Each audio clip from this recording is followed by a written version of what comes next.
एक बहुत अमीर आदमी ने एक भिखारी से पूछा, तुम तो इतने हट्टे कट्टे हो फिर भी भीख क्यों मांग रहे हो? भिखारी बोला, साहब मेरे पास महीनों से कोई काम धंधा नहीं है, अगर आप मुझे नौकरी दें तो मैं भीख मांगना छोड़ दूंगा। अमीर बोला, मैं नौकरी तो नहीं दे सकता, लेकिन तुम मेरे बिजनेस पार्टनर बन सकते हो। मेरे पास एक चावल का प्लांट है, तुम चावल बाजार में सप्लाई करो और मुनाफा महीने के अंत में बांटेंगे। भिखारी ने कहा, लेकिन कैसे बांटेंगे? क्या मैं 20% लूंगा और आप 80%? अमीर बोला, मुझे सिर्फ 10% चाहिए, बाकी 90% तुम्हारा होगा, ताकि तुम जल्दी तरक्की कर सको। भिखारी ने जोरों से काम शुरू कर दिया।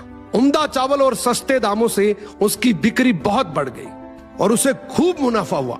लेकिन जब मुनाफा बांटने का समय आया तो भिखारी ने सोचा, सारी मेहनत तो मैंने की है, तो अब अमीर आदमी को 10% क्यों दूं? अगले दिन अमीर आदमी आया और जब हिस्सा मांगा तो भिखारी ने बहाना करते हुए कहा कि साहब मुझे तो बहुत नुकसान हुआ है, मुझे जितना मुनाफा हुआ है उतना तो कर चुकाना है, तो इस हिसाब से मुझे कोई मुनाफा नहीं हुआ, तो आप इसके हकदार नहीं हैं। अमीर आदमी ने कुछ नहीं बोला और वहां से चला गया। भिखारी बड़ा खुश हुआ, सोचा सारा प्रॉफिट मेरा हो गया। अब भिखारी उन पैसे से रोज मौज करे।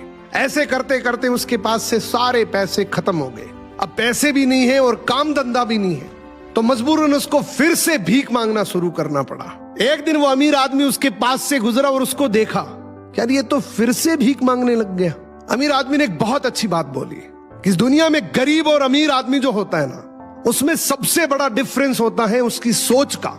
एक रिच माइंडसेट हमेशा ये सोचता है कि मुझे भी प्रॉफिट हो जाए और मेरे साथ जो काम कर रहे हैं उनको भी प्रॉफिट हो जाए, लेकिन एक पुअर माइंडसेट हमेशा ये सोचता है कि जो भी प्रॉफिट हो सिर्फ मुझे ही हो।